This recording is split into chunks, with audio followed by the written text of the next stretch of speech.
Good morning, folks. This is Jason Watterson here at the Trust. We're doing a re-record for this webinar today because we had some technical difficulties with our recording. Technical difficulties being that I did not push the record button. And we'll blame part of it on Doug because I gave him one job, and that was to remind me. Anyway, so I'm going to do a re-recording of the webinar, so we were able to put that out on the website. So if you're tuning in, this will be different than the original broadcast that went out. Apologize for that. We won't be able to do the live on-site inspection. However, we think this is an important subject, so we wanted to have it available for you today. So that's what we're going to hit today. The topic is of discussion today is playground inspections. We won't have any of the interaction there. However, if you do have questions about any of this or concerns, please give me a call or an email. My email address is jason@utahtrust.gov, jason@utahtrust.gov. And I'm here all alone today, so it's going to be kind of weird. All right. Well, I hope you come to this with an open mind and ready to learn a few things. I know many of us have been doing this for years, but I tell you, I learn new stuff about this subject all the time, and I find new things. So come into it with an open mind, and we'll share some of the things that we've learned over the years and help you to understand, hopefully a little better, how we can keep people safe. At the end of the day, we want to make sure that our playgrounds are safe, enjoyable places for children, our neighbors to come out and enjoy our parks and enjoy these good facilities that we have. And that's really the name of the game. So, all right, let's move on. I say we started out having the loss prevention team here. Doug and Brent only wanted to stand out in the rain one time yesterday, but it was a good time anyway. We kind of did some on-site, showing people what to look for, but we can really cover all the topics here. So let's just dive in. You know, what is everybody all concerned about? What is the worry that many of us have when we do these jobs? We take these various responsibilities, and in truth, many of you came to this webinar today because you're concerned about liability. We don't want people to get injured at our facilities. We really don't want to get sued over some sort of an injury or some sort of problem that happens there. So how do we go about preventing that? That's really the goal of this webinar today: keep people safe and keep us out of trouble. So let's just dive in quickly. This picture here is kind of interesting. This is kind of the aftermath of a claim that we had. One of our members experienced several years ago.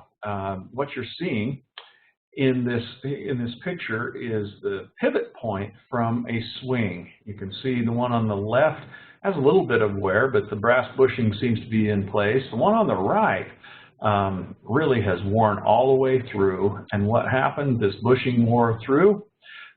It was not audited and checked, and so a child was out there swinging, and as this pivot point failed, the swing gave way, and he flew out of the swing and landed, breaking his leg rather severely. What's the toll of this? Well, we got a kid with a broken leg, and that's bad enough, but he ended up having multiple surgeries and all kinds of problems from that. So at the end of the day, this claim ended up costing $120,000, and we had a poor hurt kid that'll probably have effects from this for some time to come. None of us want to have this happen at our facilities, but I'd ask you, what could you do in your facilities with $120,000? The reality is we all pay that $120,000 as we pool our resources with the trust. That costs us all for that injury that happened. So how do we prevent that? Well, let's go through and just talk about how serious of an issue it is. Playground accidents are serious business. Every year there's almost 250,000 incidents that end up at the emergency room. If there's that many that ends up at the emergency room, imagine how many are injured that go unreported. Pretty good chunk of those. 3/4 of those injuries that happen occur on public playgrounds, our playgrounds. So what are the major causes of death and debilitating injury? That's really what we want to focus on. We realize that playgrounds have got to have some level of risk. Otherwise, they wouldn't be any fun. There has to be a risk that I'm going to fall, or I'm not going to be able to complete a task that that the playground presents. That's part of the challenge. That's part of the fun, is that potential failure, potential for maybe even injury. That's what makes it funner. However, we have an expectation that when we send our children to play on a playground, that they're not going to die from the activities that they do there. As my children were younger, we would go out on road trip vacations, some part of the country or other, and as we drive around, we'd stop for a lunch break at a park, and my children invariably would come up to me and say, "Dad, are you going to inspect the playground before we go play on it?" I'd say, "Yes, kids, I am." And it's amazing some of the scary things that I found at those playgrounds. Luckily, those playgrounds were out of this state, but we've got to be aware of that. I found some really serious issues just doing that. And I performed hundreds, if not thousands, of audits, probably in the thousands now, of audits on different playground facilities, your facilities around the state. And I found a lot of simple stuff, but I've also found some really scary stuff. Here's a nice picture with Doug sticking his head out through a hole in a slide. Could that be an issue for a child playing? Absolutely. Well, here are the most common causes of death or debilitating injury. Entanglement, head and neck entrapment. Those two contribute to killing a lot of kids, and actually they're the most common cause of death. Falls, most common cause of injury, and various impacts, whether that's impacts with the equipment or impacts with other children. Sometimes kids just run into things. They don't have a great deal of control over their bodies at certain age groups, and they'll just run into things and maybe be injured that way.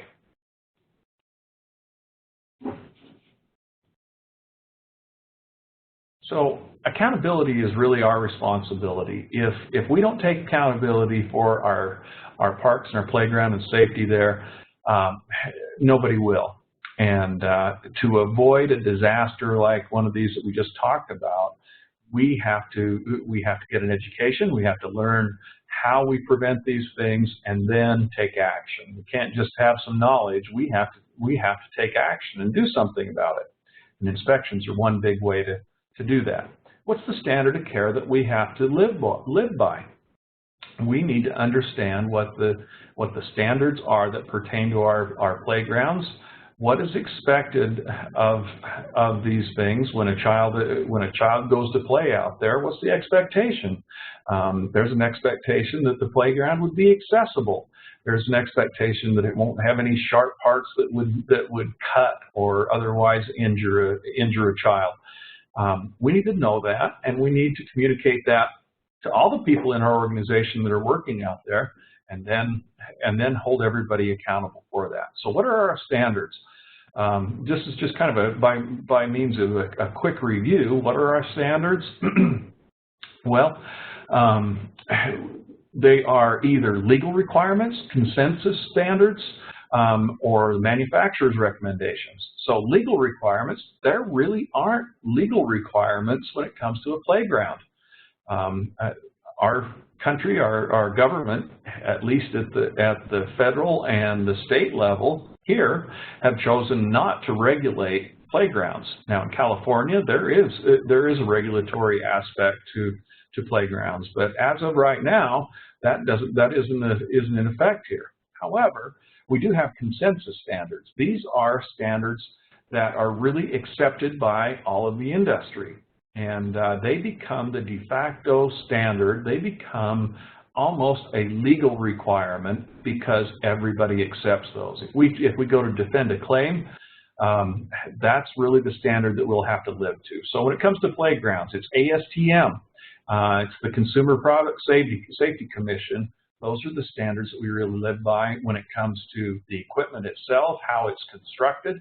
Those are the IPEMA standards. So when we purchase equipment, we need to verify that it meets the IPEMA standards. Don't want to go into a great deal of detail on this, but this is important to understand. Manufacturer's requirements. You may ask yourself, if the manufacturer tells me I have to do periodic maintenance on this piece of equipment, take it apart and replace a wear part or inspect it every so often, do I have to do that? Well, that really is a requirement the manufacturer has placed on us, and if we haven't performed those manufacturer's recommendations, it's going to be hard for us to defend against that claim. So I'll ask you the question. Do you have the owner's manual for each of those pieces of equipment that you have out in your playgrounds and your parks? Do you maintain a file on each of those pieces of equipment so we know what those standards are?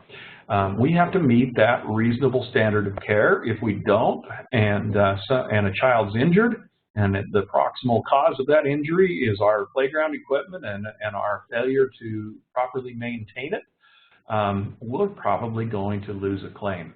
Okay. And there may be other standards out there. So, you know, until recently, I didn't realize anything about this PDGA. I don't know if anybody out there knows what that is. That's the Professional Disc Golfers Association. I just throw that out there because there may be some standard out there that directly has an, you know, not a regulatory effect, but it becomes the de facto standard for what we're doing. The PDGA is the de facto standard for professional disc golf, and so we need to be aware of what's out there. So education is an important thing. So ASTM is the general standard. And then we also have the Consumer Product Safety Commission, which is an important document. That one is free. It's available online. That's the CPSC standard. It is, and I will do my best to make that small enough that I can email it out to everybody that signed up for the webinar today. And so it's accessible. It may not be as detailed as the ASTM standards. There are ASTM standards for equipment safety, how it's the condition it's in, the surfacing material, the fall material that we talk about, fencing around a playground, and also accessibility from an ADA standpoint. Now, that's one thing I said that there were no legal standards for playgrounds. I have to walk that back just a little bit because there are legal standards when it comes to accessibility. So that falls under the Americans with Disabilities Act, accessibility, and those kind of cross back and forth between ASTM and ADA. So you want to be aware of those. All right. So we want to avoid losses. Are we going to get sued? There's always a chance we're going to get sued. That doesn't necessarily mean we're going to lose, but it may cost us a lot of money to defend that. We need to be able to place ourselves in a position to show that we've been reasonable and prudent, and be able to prove that. Go out and do the right thing is what we're talking about, and be able to prove it. And we can only do that really through documenting those good things that we do. I should have switched those slides around. I had two chances at it. Here's the picture of the Playground Safety Handbook from the CPSC. We'll do our best to send that one out if we can. And once again, if we're buying equipment, buy IPEMA equipment. Don't go out and get old. Don't purchase old equipment. Or if the school district comes out and says, "Hey, we've got this equipment we're taking out of service. Do you want it?" I will encourage you strongly not to take that equipment. Why is that? You know, well, that stuff's expensive. It costs a lot of money. Why is it that we don't want to take that old equipment? It may not meet current standards. It may be damaged. You know, many times when they take this out, they just go out with an excavator and start pulling on this stuff, and it will bend the uprights. It'll damage parts of the equipment, and it might create a head entrapment hazard or something in that category. And so our recommendation is don't take that type of equipment. Sorry about that, but our experience has shown over the years that that's a really bad idea. Now, this is just a real basic overview of this subject today, and I'm encouraging you to get educated and learn about this. Each year we host the CPSI course, the Certified Playground Safety Inspector course. That's not our course. It's from the National Recreation and Parks Association, and so we co-host that with the Utah Recreation and Parks Association. They do all of the sign up, but it's hosted. But we have it in our building, November 2nd through 4th this year, and so if you want to attend that, it's a 3-day course, 2 days of instruction, and one day taking the test. If you want to take that, you'll want to contact URPA. I think it's irpa.org. Let's see, Kim Olson is the one that's responsible for that. So encourage you to sign up for that. There is a cost to that. However, you do get a small discount being a member of the trust attending here. All right, accountability. All of this comes down to accountability on ourselves. We can't fix something if we haven't identified it. Our inspections cannot happen from the truck. We need to get out, climb on the equipment, shake it around, do what the kids are going to do with the equipment, and see what happens. If you look at this picture here, we've got a swing.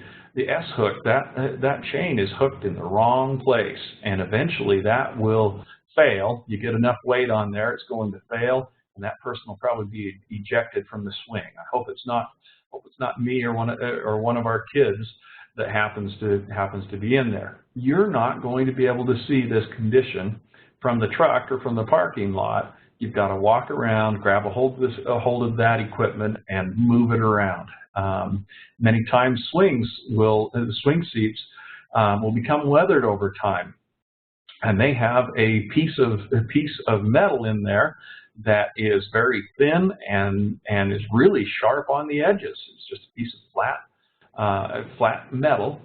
And when the plastic covering over that gets weathered and breaks off, it becomes a swinging blade. You're not going to see that from the truck either. So we've got to get out there and know what's going on. Take a look at these things.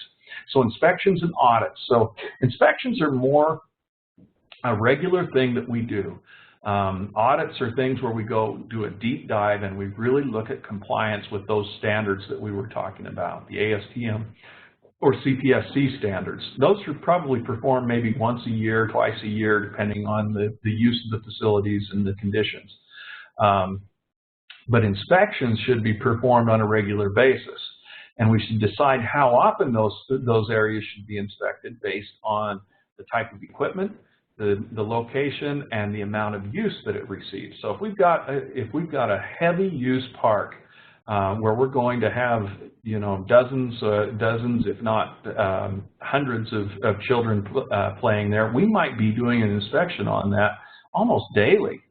If it's you're in a rural area and a playground might see 1 or 2 children a day, I would recommend during the peak use time of the year doing at least a weekly inspection, and during the off season in the winter time, you might do that on a monthly basis in the colder climates. Now, if you're down in St. George area, those playgrounds are probably going to see more use during those winter months than they would during the hot summer months. So it really is dependent on location and the type of use that those parks are seeing. But during those peak use times of the year, I would recommend a weekly inspection and documenting that. They don't take a lot of time, but they're critical in being able to identify problems, take care of those, and at the end of the day, defend a claim if we happen to get sued for something that happens.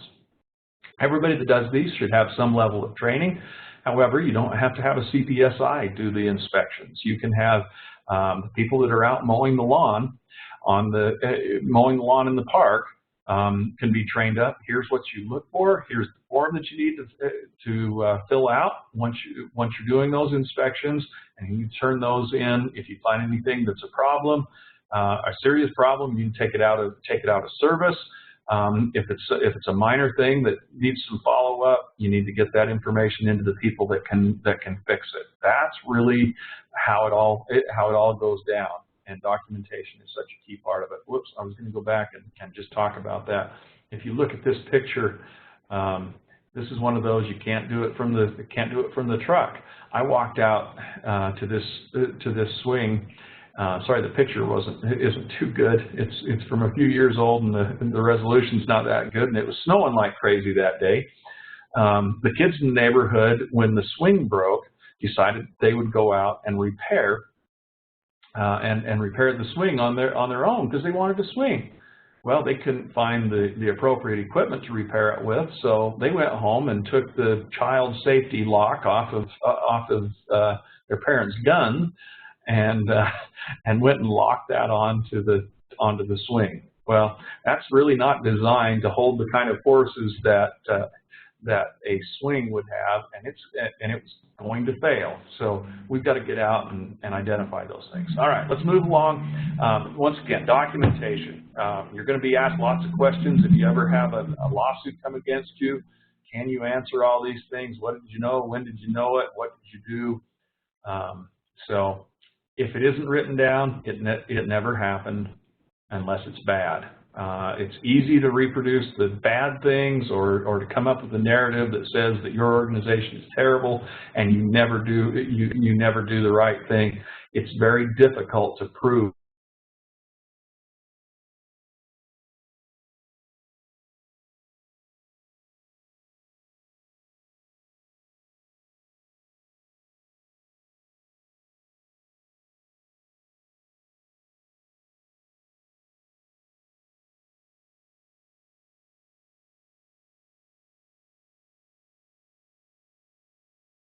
Those inspection forms, because that's a record that will help us defend ourselves and show that we've been reasonable and prudent. Here's an example, and I will send out a copy of this checklist to everybody who signed up for the webinar. This is really simple. It's not the do-all, end-all. This is just something that we put together. But you know, take it as an example, and then if you want to change it and add new additional stuff, that's absolutely fine. Tailor it to your parks. If you want to print one up so it has all of the basic information there, the different play areas are all listed, so you don't have to fill that in each time. That's absolutely fine. All you have to do is print these off and go out and do the inspection. Once we identify problems, though, we have to commit to taking action. This might look like a pretty simple thing here. We've got a bolt missing from one of these steering wheels. Is that a big deal? Well, it is a big deal. If a child sticks their finger through that opening, they could get pinched one way or another, and it may also create an opening where a child could get their head entrapped. That's a big deal. So when we find things, we need to take action. All right, how do we follow up to make sure that action takes place? Here's one way that you can do that. You can use just a regular work order system, whether that's electronic or just a hard copy system. I don't really care as long as it's a closed loop system. You can use our mobile application. If you have an Apple device, it's called Onus 360. That means the onus is on us. And it's a simple system where you can take a picture. It has canned findings in there, so if there's a problem, you see on this one, swing pivot point hardware appeared to be worn and at risk of failure. Okay, and then a recommendation of what needed to happen, and then you can print out a list or email a PDF copy of this to whoever is responsible for making those repairs. Really simple closed loop system, but whatever system you have, just use it. All right, I had a couple of these videos in here that give me just a break to take a breath. pretty scary things out there. You go on YouTube. All right. We want to go through briefly the dirty dozen, the most common problems that leads to accidents in our playgrounds. So let's hit those quickly. Protective surfacing. Like we talked, falls are the leading cause of injury on our playgrounds, and the way that we minimize the injury that can happen from those falls is we have effective protective surfacing. That could be a number of different materials. It could be wood chips. It could be foam material that they put in there. Cover it with AstroTurf. It could be pea gravel or sand. Each of those have their positives and negatives, but depending on the height of the play structures that we have, the play equipment, we'll have to add more or less. Now, if you look on here on this graph, 9 inches of each of these different types of material will protect a child from falling at much different heights. Sand will only protect a child up to 4 feet of height, and that's the 4 feet high falling. So that's at the highest designated standing point, right? So if you've got just an area that's big enough to put a foot on that you can stand on, that is horizontal, that's going to be your highest designated play area.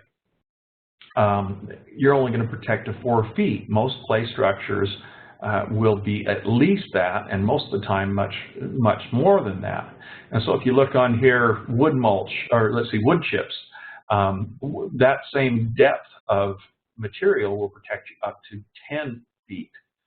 So we need to select that based on that, but it has to be in good shape. When we did our on-site yesterday, we went over to North Salt Lake, one of their parks, and they've done an excellent job there in maintaining. Although it's an older park, the play equipment is older than you know, I don't know how many years old, but it's a little older. This past year, they went out and determined that their fall material was not quite up to snuff. They went in with the loader and cleaned it all out and installed new wood chips to ensure that they had good fall protective surfacing. So we definitely want to look at that on the upright poles on our play structures. If they're anything new, if they're newer, they will have a sticker. Generally, it's a white vinyl sticker on the upright pole, and there's a black line, horizontal line that goes along there. That's the level to which we should have our protective surfacing. So you put that infill up to that line, and we have to watch that. We also need to inspect on a regular basis areas of heavy use, like the swings, around the merry-go-round, or other places where that material will get forced out. Take a rake out there and rake it back into place. If it's a super high use area, that might be a daily occurrence. So I mentioned that there's this new protective surfacing out there that is a layer of about 4 inches of foam. It looks like carpet padding, and then they put an AstroTurf looking material over top. It's more expensive than wood chips or some of these other methods. However, the maintenance is significantly reduced. It will, you know, just doesn't get pushed out of the way where the swings are, and there are definitely pluses and minuses to each different type. But that one would minimize the amount of work that we're going to have to do out there to keep that level. Use zones, how much use around the area, so we don't have competing uses where children will hit into each other or the equipment will hit each other. In general, we're looking to have at least 6 feet between that material and between the play structure and another structure, or the curving that's around our fill material. So, and then there are a few different areas like swings where you have to extend that. So on a swing, on the sides of a swing, it is 6 feet that's required on that use zone to the sides. However, in the direction of travel in front of those swings, we need to go out 2 times the height of the top rail. So we measure up to that top rail. So if it's 8 feet, we're going to double that, and that means it will have to provide 16 feet minimum of use zone in that direction. So fall material throughout that entire area, and nothing else going on in that area. So we can't put another play structure there.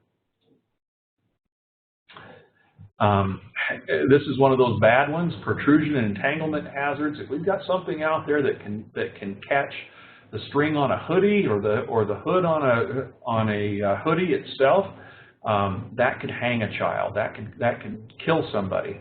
So bolts sticking out, S-hooks that are not completely closed. There's a wide variety of different things that can cause that. We've got to be aware of that. If you look in this picture, there's a rope out there. Well, looks like the swings have been taken out of service here, and the kids wanted to have something to swing on, so they brought a rope out into the playground area. This is really dangerous. This is an easy way for kids to become hung and killed. So as we approach our playground areas, we want to take a general look at the entire area for things that shouldn't be there. Ropes hanging, rocks, or other things that have been drug onto the play area, and let's remove all of those things. It should only be the structure as it was originally designed, and we shouldn't have anything else. So be aware of that stuff. Here's some other things for protrusion hazards. You know, you look at this swing. Here's a bolt that's just too long, so they put a couple of nuts on there. Well, that's pretty easy to capture somebody's clothing and hang them up. Anything in the entranceway of a slide that could capture a string on a hoodie or whatever is very dangerous to our children. So we need to look at that. If you look in this is an older slide, and we've got this opening where the pieces go together. That could easily entrap that. So, you know, that slide there should really come out of service. We should replace that with one that doesn't have anything that will entrap clothing or anything like that. Over here, we look at this old rocker, and the steering wheel's broken off. Well, that metal part there where the steering wheel attached could penetrate a child's eye socket or hurt them in other ways. All right, and you say, well, who's going to climb on top of a swing set? Well, it happens, and it happens almost on a daily occurrence. Whether it's a teenager or a young child, it happens, and so we've got to watch out for those entanglement hazards. Entrapment. This is another big one. Entrapment in openings. If we have an opening that is greater than 3.5 inches and 9 inches or less, it's in between those two numbers, a child's torso can go through, but their head may not be able to make it through, and they can get entrapped. So if a child's sliding through there, climbing down, and all of a sudden their head gets caught, they could be hung and die. Once again, this is the most common cause of fatalities on our playgrounds. We have some probes, some gauges to check that. As you can see in this picture here, the one probe will go through, the other one will not. This is a problem with this opening. And, you know, give kudos to the city that owned this play structure. I brought this to their attention, and they said, okay, we will take care of it. They went out and bulldozed the old equipment and put in a new play structure, and everybody was happy at the end of the day. So look for that. Now, you don't have to go out and buy these probes, but if you've got a question on something, talk to us. Brent, Doug, or myself are happy to come out and evaluate your parks. We have a couple of sets of probes that we can help you with to evaluate these locations. Generally, this is a problem with older pieces of equipment, but newer pieces of equipment can also have problems if they're not installed properly. Okay, entrapment in openings. You know, this one here, we look at this climbing area with the chains, and you say, what's the problem with that? Looks pretty good. Well, the problem is the chains are not attached at the bottom. Those should be anchored. They should be anchored to the point where you can't twist that and make a loop. This is one of those entanglement problems, again, that are entrapment problems that could kill a child on a relatively new piece of equipment too. Look for trip hazards. That might be things that people drag onto the playground, or it could be something like where this curving has raised up. This particular type of curving, almost every place I see it, these bolts are sticking up, and it's a trip hazard to people using the area. Just look around and see what's out there that shouldn't be. Sometimes we put some fabric underneath our infill material just to keep the roots and weeds out and keep it separate from the dirt. And sometimes that ends up on the surface and can be a trip hazard. So look at that, and let's keep it out of the way. Look for sharp edges, pinching, crushing, shearing points. This one on the left, this is a very, probably the play structure is probably only a couple of years old when this picture was taken, but it saw a ton of use to the point where it was breaking up. The plastic parts were breaking. Child could put their hand through there, could get entrapped, pinched. Over on the right-hand side, well, in the center, we've got a merry-go-round where there's a guard obviously missing there. That's a great place to pinch a finger and maybe cut it right off. On the right-hand side, we've got a slide where these openings are there. Yesterday, when we did the original webinar, Doug and Brent were out standing in the rain, but they were looking at a slippery slide that Doug pointed out had obviously been repaired a couple of times because the different sections of the slide had different, they were different colors. They had different degrees of plating.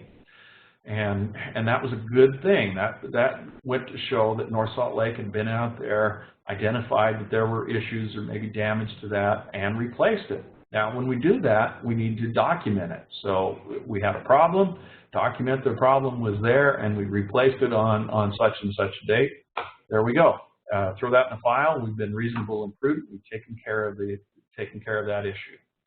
I threw this one in here because it's one of those dirty dozen. The most common causes of accidents. What about proper supervision? Were these kids properly supervised? Oh, probably not. Ouch.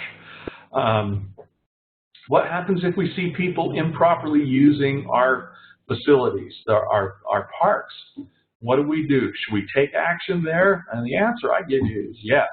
Have your park folks trained that if there's improper use going on, they get out and take action. Talk to the parents. Hey, could you? This is how we expect you to use your equipment. Please ask your children to do that appropriately. If we've got people out there, maybe teenagers or adults that are improperly using that, we don't feel really comfortable going up and having that discussion, call the cops. I recommend always using the police in those situations because not only do we take care of the problem, and really the cops have a little bit more force when they show up. Police officers here, that seems a little more serious in most people's estimation than, oh yeah, the park person came over and told me to mellow it out. If the cops are on scene, that's serious, and they'll take it a little more seriously. The other side of it is that every time the police show up, we have a police report. That's a record that documents that we're doing the right thing. We called up, we identified the problem, we called up and took care of it. All right. Next, age-appropriate activities. So having play structures that will accommodate different ages, sizes of children is important. So there's really two groups. There's 2 to 5 and 5 to 12 years old. And they're different. The children's body is in different stages of development, and they need different types of challenges in each of those. Those should be separated by a reasonable distance, and that was another thing we were able to point out yesterday. Separate by a reasonable distance, but have those located at a point where a parent could see children if they had children of 2 different ages, could supervise them from a given location.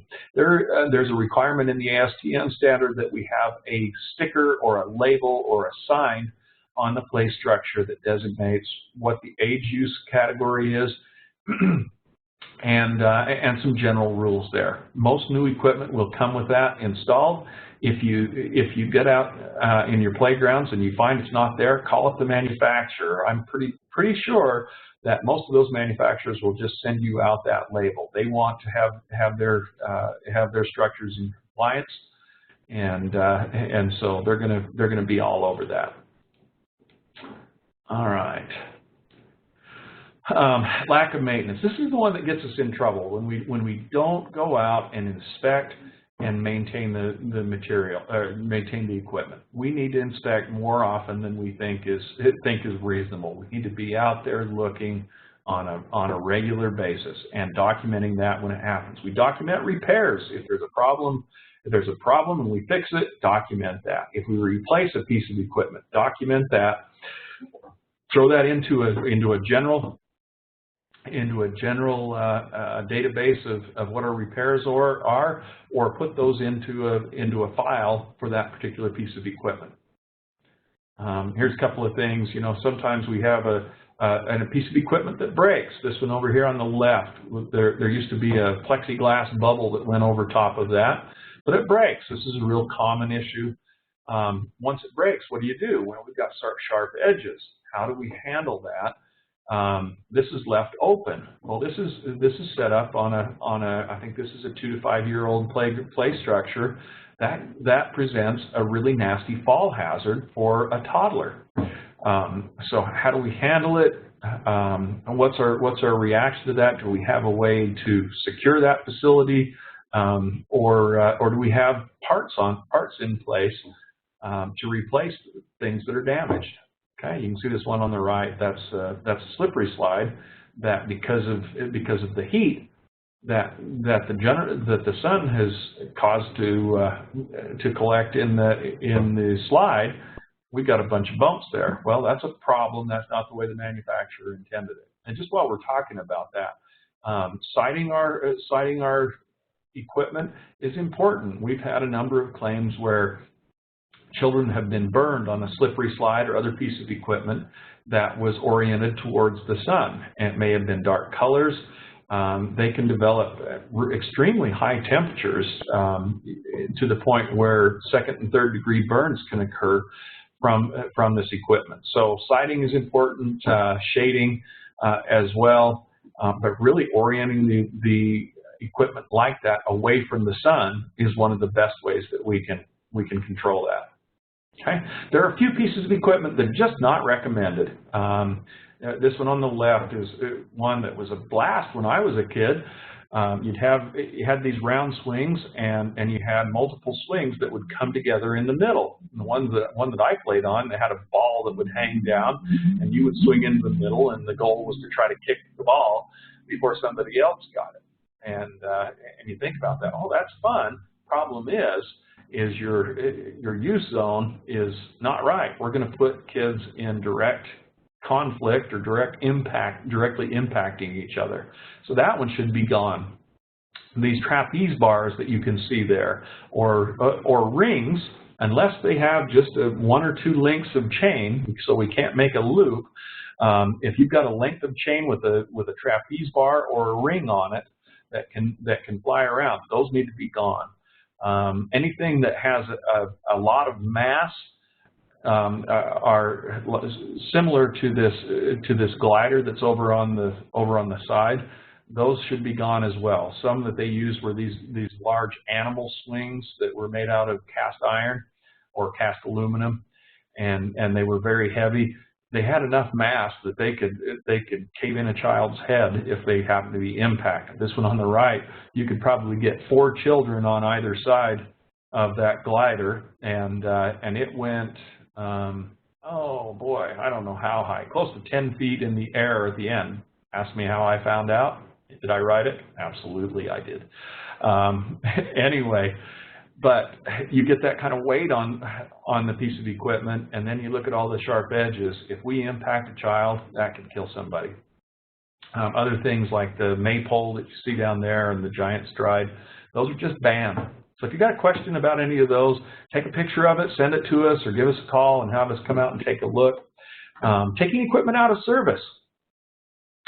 Sometimes things break. Sometimes we have a problem. Sometimes we have vandalism occur. How do we take the equipment out of service? We need to have a plan for that. We should have some signs made up. We should have construction fencing or something similar to restrict access to the area. If we go out there with caution tape, that's not adequate. If you look on the right, I took this picture years ago. A city had decided to put in a new piece of playground equipment, which was great. We were excited about that. We went to take a look, and they put this caution tape around. Is that going to stop kids? Not a chance. They were out there having a good time playing around before the playground was complete, putting them at potential risk. And so let's have a plan. How do we restrict access to this playground if something goes wrong? And just along those lines as well, if there's a piece of this equipment that fails more regularly, we should have that piece of equipment in stock as a backup, just in case, because sometimes it takes a long time to get the equipment in from the manufacturer. Signage is always important. Let's communicate what is expected of patrons when they're out there, what type of behavior is forbidden, and what to do if things go wrong. What if there's an accident? What if there's a piece of equipment that's broken? My recommendation is to put a phone number on our signage that is a 24-hour number to report problems. So a live person will pick that up and really be able to decide, is this something we need to get on right now? Is it something that can wait until Monday morning? That's an important thing to show that we're being reasonable and prudent. If you have a complaint, write it down. Write down what your response was to the complaint as well. All right. What if there's an accident? If there's an accident, we need to have a plan ahead of time. We need to train all of our park staff on there, because they may be the person that's picking up trash and they were hired last week, but they're the only parks employee that's on scene. They're going to be our face if an incident happens. So everybody needs to be trained. Have a form available so they can gather some information. Mostly we want to know names, contact information, and a description of what happened. That's important. So if a problem like this happens, we can get going from a claim standpoint, from our adjusters. But really just so you've got that information to go forward in the event that a claim comes around. Collect information. Don't admit fault. Get help. Let's talk about that to start with. You know, if somebody's injured and they're unconscious, call 911. Do the appropriate thing to get them the help and assistance that they need. Through this process, though, don't admit fault. Don't go out there, oh, hey, we've got full coverage insurance, and we'll take care of everything. You don't know that it is necessarily your fault. You may not have all of the information that goes into that, but it seriously limits our ability to defend a claim if we've gone out and admitted fault and said that we're going to take care of everything. That doesn't mean that you can't have empathy and help out the people that may have been injured, but we just don't admit fault. Ask yourself, do we make repairs if there's a damaged piece of equipment and somebody got injured, or there's a problem with our equipment and somebody got injured? Doesn't that just make it look like, oh, hey, we're covering this, we're admitting fault? It may look that way, but that is the appropriate action. Take action. Go out, and if there's a problem, fix it.